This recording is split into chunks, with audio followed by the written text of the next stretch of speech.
Hi everybody, this is a video showing how I make mold of a toy car for like a small mass production type of thing. Alright, so I started with a plastic toy car of a Volkswagen that I bought. So I filled that up with clay, and I also built up a clay base underneath and a clay wall to contain the plaster so it doesn't spill everywhere. And then what I did is I mixed the plaster. Usually a good plaster would be one that is made especially for uh, molds, okay, for ceramics mold. Or you can also buy one of those plaster or gypsum used for dental. They are usually color coded, so the different colors will make give you a better, stronger plaster. I don't remember or know exactly which color is which, but those uh, gypsum or plaster that's used by a dentist are usually better quality and stronger compared to the ones that you use just for plasterboard.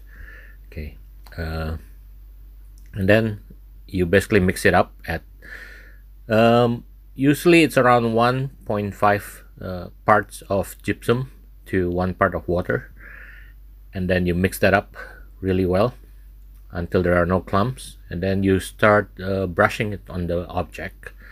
uh, the brushing will help to get all the details of the surface, so you eliminate air bubble on the surface, taking away some of the details of the object that you're casting, that you're making a mold of. And then you just build up the thickness. Try to get maybe like half an inch of thickness, a quarter inch of thickness around the object. And then you let that dry completely. And then once it's dry, try to take it out from the object. If there are parts that are stuck, or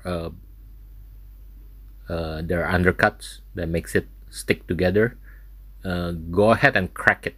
Okay, crack it or break it, purposely break it so that your object can be released. And then once it's released, that basically become your partition line to make the object be able to, when you're casting things, that you can take it out and put it back in easily. And then you put everything back together again. So put the car back, and then put all the broken parts back on the car, and then put it on a clay base again, and then I wrap it up with the aluminum foil over the plaster mold of the object.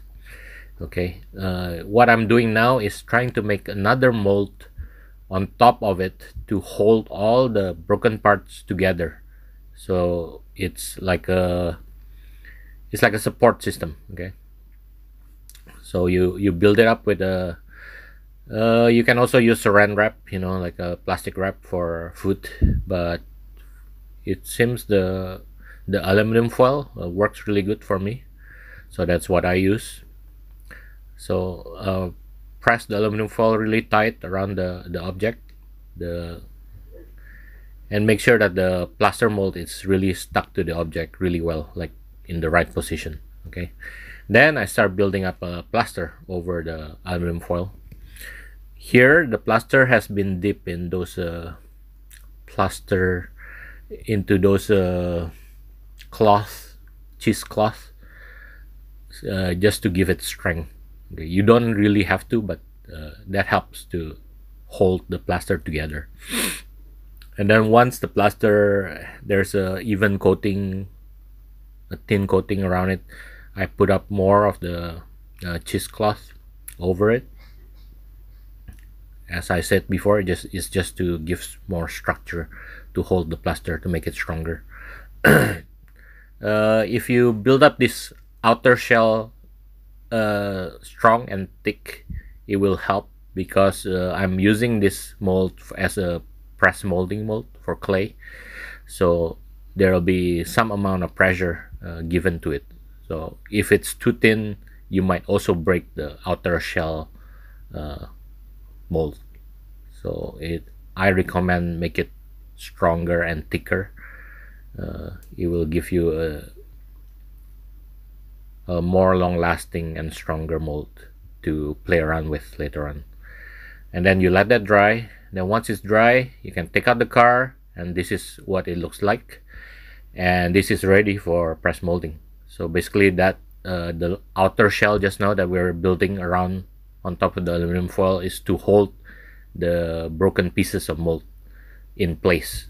Okay, so the car is not moving anywhere. The shape it's hold by its shape, and now we can use it as a press molding.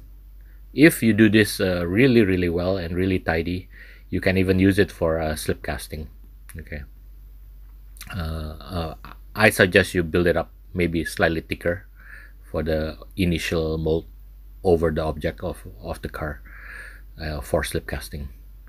And then this is, I already pressed some clay into it, and I'm demolding it right now.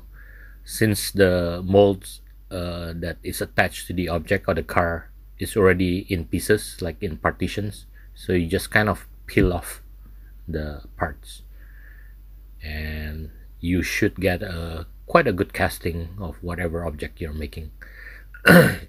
So this is kind of like a simple way of doing multi parts molds. Okay, not as precise.